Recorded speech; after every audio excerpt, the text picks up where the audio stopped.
Setelah Dot pergi, Lisa duduk termenung di pinggir jalan sambil menunggu ban motornya yang bocor di tambal. Debu beterbangan, matahari mulai turun ke ufuk barat, dan hati Lisa masih terasa berat karena akan berpisah sama Heya, teman sejatinya. Tak lama, Heya datang. Dengan langkah ragu, ia mendekati Lisa. Ada sorot mata yang tak bisa disembunyikan, antara rasa ingin berpamitan dan luka yang belum sembuh. Heya berniat menemui Lisa sebelum ia berangkat ke luar negeri untuk melanjutkan sekolah sekaligus menjalani pengobatan atas penyakit lupus yang selama ini ia sembunyikan dari banyak orang. "Lisa," sapa Heya lirih. Lisa menoleh dan tersenyum kecil, sedikit terkejut namun lega. Sebelum lanjut, mohon subscribe channel ini dan tonton sampai akhir supaya tidak ada kesalahpahaman yang terjadi, dan berikan komentar terbaik kalian teman-teman. "Aku mau pamit, aku berangkat," ujar Heya. Lisa mengangguk pelan, lalu menarik napas panjang. "Aku kasih tahu Dot soal kamu, tentang sakitmu, tentang kepergianmu. Dia sebenarnya lagi nyari kamu sekarang." Heya terdiam, wajahnya datar, tapi matanya menyimpan rasa kecewa yang dalam. "Dia tahu?" gumam Heya. Lisa mengangguk. "Iya, aku yang bilang. Aku pikir dia berhak tahu." Namun Heya mengalihkan pandangan, menahan emosi. Terlambat, dia pergi tanpa tanya apa-apa, tanpa usaha. "Aku kecewa, Liz." Lisa tak membalas. Ia tahu Heya sedang berperang dengan perasaannya sendiri.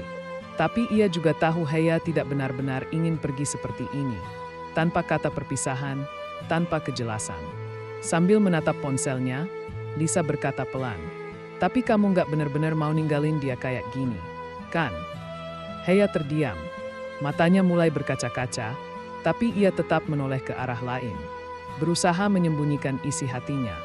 Lisa pun segera mengambil ponselnya dan menelpon Dot. "Dot, Heya di sini, di tempat tambal ban itu. Cepetan ke sini." Tanpa pikir panjang, Dot langsung memutar arah. Ia tahu ini kesempatan terakhir, dan ia tak ingin melewatkannya. Beberapa menit kemudian, suara motor terdengar dari kejauhan. Heya yang sedari tadi berdiri membelakangi jalan, hanya melirik sekilas. Tapi Lisa berdiri dan memberi isyarat dengan tangannya. Itu Dot. Dot menghentikan motornya dengan cepat, turun terburu-buru, dan langsung menatap Heya. Wajahnya lelah, tapi penuh tekad. Ada banyak kata yang ingin ia ucapkan, namun lidahnya keluh melihat sosok Heya yang selama ini ia cari. "Heya," ucap Dot pelan. Heya tetap tak menatapnya. Tengganya menjebol, menahan campur aduk perasaan yang sulit dijelaskan. "Aku tahu semuanya," lanjut Dot, "tentang sekolah, tentang sakitmu. Kenapa kamu nggak pernah bilang, Heya?" "Karena kamu pergi bahkan sebelum aku sempat bicara," jawab Heya dengan suara pelan namun tajam. "Kamu ngilang, Dot." "Diam, nggak ada kabar. Aku pikir kamu nggak peduli lagi." Dot menunduk. "Aku salah. Aku marah waktu itu. Tapi aku nggak tahu apa-apa. Lisa yang kasih tahu. Dan aku nyesel. Parah." Heya akhirnya menoleh. Ada air mata yang menggantung di sudut matanya, tapi wajahnya tetap tegar. "Aku cuma mau pamit baik-baik. Aku nggak mau kamu tahu dari orang lain. Tapi, aku juga nggak mau ninggalin kamu dengan rasa kecewa ini." Dot melangkah mendekat. "Kalau kamu pergi, aku nggak bisa ngelarang. Tapi aku mohon, jangan bawa pergi semua yang belum kita selesaikan." Heya terdiam. Lisa, yang menyaksikan dari samping, merasa dadanya sesak, antara haru dan takut kalau momen ini berakhir tanpa kepastian. Akhirnya Heya berkata lirih, "Aku nggak tahu bisa balik lagi atau enggak. Tapi kalau takdir izinkan, mungkin kita bisa mulai lagi dari awal." Dot tersenyum tipis. "Aku tunggu kamu. Berapa lama pun." Heya menahan tangis, lalu tanpa kata, meraih tangan Dot sebentar, menggenggamnya sejenak, lalu melepasnya. Ia melangkah pergi, meninggalkan jejak kenangan yang belum selesai, tapi juga membawa harapan bahwa ini bukan akhir, hanya jeda. Lisa mendekat ke Dot, menepuk pundaknya pelan. "Setidaknya sekarang kalian udah saling tahu." Dot menatap langit yang mulai gelap. "Dan sekarang aku harus belajar nunggu, bukan cuma berharap." Tentu, kita lanjutkan ceritanya ke bab berikutnya. yang mengambil latar beberapa tahun setelah perpisahan mereka di tepi jalan. Cerita ini akan memuat perkembangan emosional karakter, sekaligus memberikan kemungkinan akan pertemuan kembali.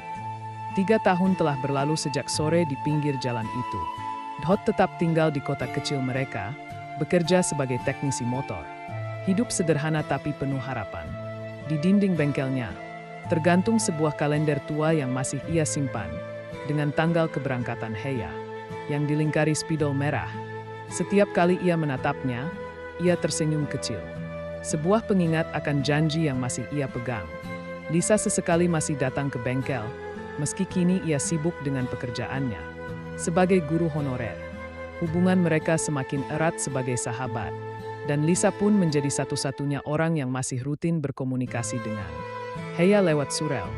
Meski Heya jarang membalas pesan Dot, dia tidak pernah memblokir atau menghilang total. Ia hanya menjaga jarak. Di seberang benua, Heya telah menyelesaikan masa pengobatannya. Lupusnya masih harus terus diawasi, tapi kondisinya membaik. Ia juga sudah lulus dari studi pasca sarjananya. Tapi dalam setiap pencapaian, ada ruang kosong yang selalu dia abaikan. Ruang untuk seseorang yang dulu pernah ia genggam tangannya di pinggir jalan. Suatu malam musim semi, Heya duduk sendiri di kamarnya. Di layar laptop, sebuah email baru dari Lisa masuk. Kalau kamu masih ingat, Dot masih nunggu. Dia belum tahu kabar kamu sekarang. Tapi aku tahu kamu udah siap. Kalau memang masih ada yang tertinggal di hati kamu, Heya pulanglah. Meski cuma sebentar. Meski cuma untuk bilang, aku baik-baik saja. Heya menatap layar itu lama, lalu menghela napas dan mulai mengetik balasan. Aku pulang bulan depan. Jangan kasih tahu Dot. Aku mau lihat, apakah dia benar-benar masih di sana. Hari itu, suasana kota kecil itu tidak banyak berubah. Hanya cuacanya yang lebih hangat dari biasanya. Dot tengah duduk di bangku bengkel, memainkan obeng, ketika suara motor asing berhenti di depan pintu. Seorang perempuan turun.